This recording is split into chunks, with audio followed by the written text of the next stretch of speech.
Welcome to our channel. Today we how to uninstall Sapphire plugins on Windows step by step clearly. To uninstall Sapphire plugins on Windows, begin by closing any software that uses the plugins. Open the control panel by searching for it in the Windows search bar. In the control panel, click on Programs or Programs and Features. Locate the list of installed programs and scroll through it. Find the Sapphire plugins in the list. Once located, click on the Sapphire plugins.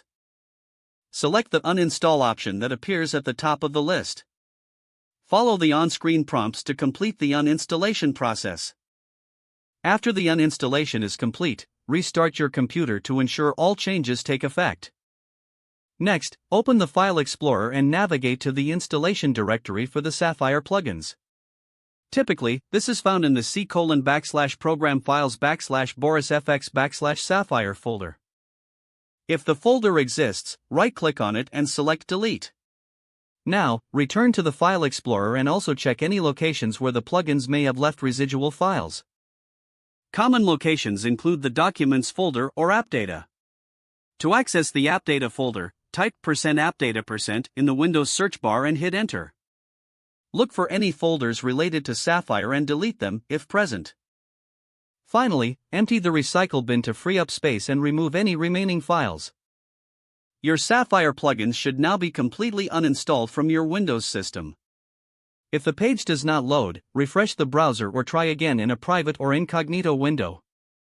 Make sure you are using the correct email address, then retype it carefully to avoid small typos.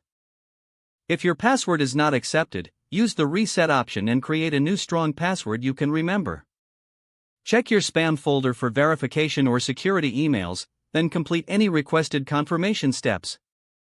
Enable two-factor authentication if available to improve account security and reduce unauthorized access risk. After signing in, review your profile details so your contact information and settings are accurate and current.